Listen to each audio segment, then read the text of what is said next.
Bonjour à toutes et à tous et bienvenue dans cette nouvelle leçon de programmation en langage C. Alors la dernière fois, ce qu'on avait fait, c'était apprendre à utiliser la fonction scanf. Nous avions vu comment demander à l'utilisateur d'entrer une valeur et comment stocker cette valeur dans une variable. D'accord? L'exemple de la dernière fois, plus précisément, c'était demander à l'utilisateur d'entrer son âge et stocker cet âge dans une variable de type int, de type entier. On avait fait ça à l'aide du %d et de la fonction scanf. Alors maintenant, avant de passer du coup à la déclaration des tableaux et à l'utilisation des tableaux, des variables de type tableau, nous allons faire une petite remarque sur le scanf, notamment sur sa syntaxe. Vous avez vu que pour stocker justement la valeur dans une variable de type int, il fallait rajouter un %d. D'accord? Car comme nous l'avions vu la dernière fois ici, les ints, le symbole qui correspond au int, c'est %d. Bon. Le symbole qui correspond au double, on avait vu que c'était le pourcentage f. Cependant, donc ça c'est quelque chose qui est important, mais pour le double, c'est un cas spécial. C'est-à-dire que quand vous voulez scanner un double, donc vous faites scanf pour un double, donc là j'avais déclaré poids en tant que double, d'accord? Et je voulais scanner une valeur et la mettre dans poids. Quand vous faites ça, vous ne mettez pas un pourcentage f, vous mettez un pourcentage lf pour les doubles, quand vous utilisez le scanf. Mais lorsque vous voulez afficher un double, donc quand vous mettez un printf pour un double, comme ici, votre poids est, et là, je veux mettre le poids, qui est un double, du coup, vous mettez pourcentage %f. Du coup, ça, c'est une remarque importante. Pour les variables de type double, quand vous utilisez le scanf, c'est pourcentage %lf, et quand vous utilisez le printf, c'est un pourcentage %f. Voilà. En gros, c'est ça. Maintenant, on va attaquer les variables, du coup, de type tableau.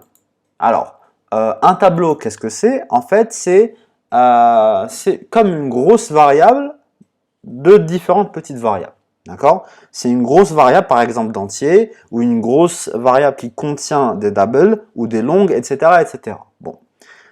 Chose importante, c'est quoi? C'est qu'un tableau contient le même type de variable. On a un tableau d'entier, ou un tableau de float, ou un tableau de double, etc. etc. Comment on déclare ça? On va faire int, comme ceci. Ensuite, donc, alors là, qu'est-ce que j'ai fait? J'ai envie de déclarer un tableau d'entier. Donc, vous commencez par mettre le type des valeurs que vous allez mettre dans votre tableau. On a dit que c'était le même type. Toutes les valeurs doivent avoir le même type. Du coup, là, je veux déclarer un tableau de int. Ensuite, vous mettez le nom de votre tableau. Je l'ai appelé tableau.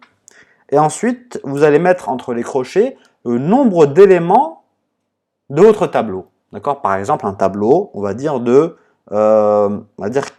5 éléments. Voilà, un tableau de 5 éléments, par exemple. Point virgule. Ensuite, comment est-ce qu'on va remplir ce tableau? Bon, là, on n'a pas encore vu les boucles, etc. Du coup, on va le remplir à la main. Et ça va nous permettre aussi de voir comment sont numérotées les cases d'un tableau. D'accord? Donc, un tableau, c'est des cases. La première case du tableau, on l'appelle la case 0. On l'appelle tableau 0, comme ceci. Donc, on commence par numéroter à partir du 0. 0, 1, 2, 3, etc. etc.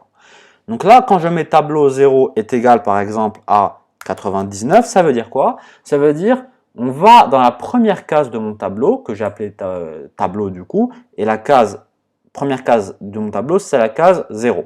Et je vais stocker à l'intérieur de cette case le int 99. Donc int tableau, c'est un int 99, tout simplement. Ensuite, je vais aller stocker une valeur dans la deuxième case de mon tableau, qu'on appelle la case 1. Ok?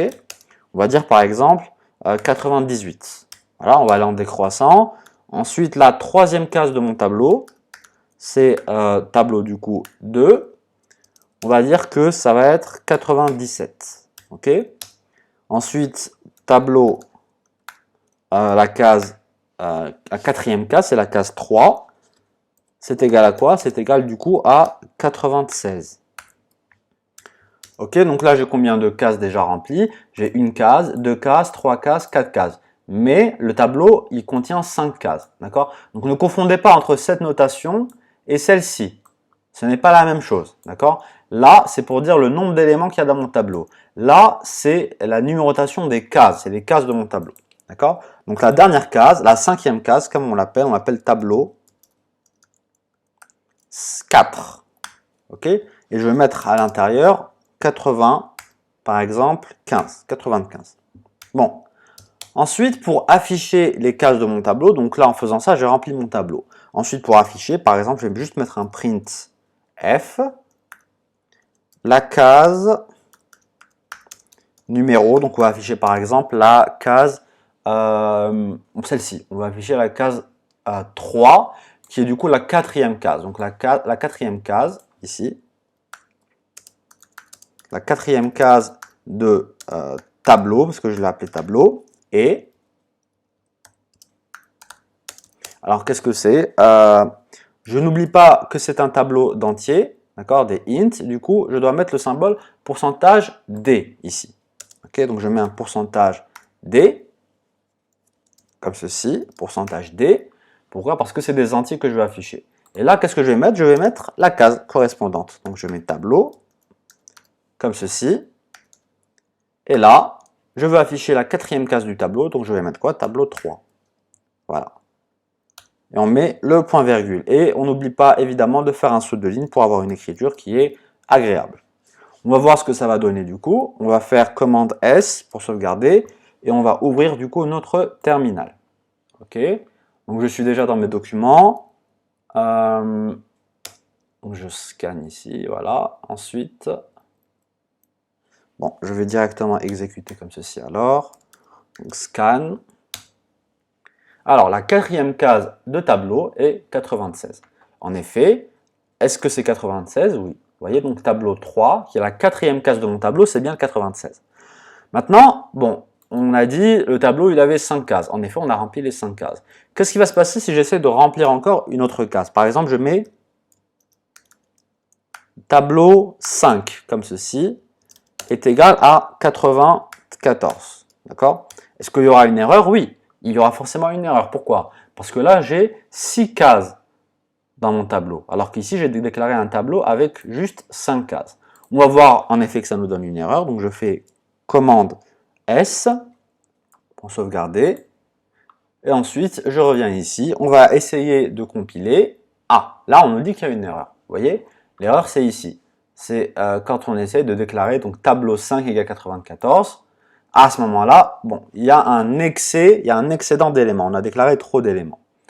Voilà. On va réouvrir ici. En gros, c'est ça pour les tableaux. Ensuite, chose importante, remarquez que si je n'avais pas mis ici, si je n'avais pas mis la case, si j'avais directement écrit le nom de mon tableau, j'aurais eu un petit souci. D'accord? On va voir ça. Par exemple, on peut dire ici mon tableau est. D'accord? Mon tableau est.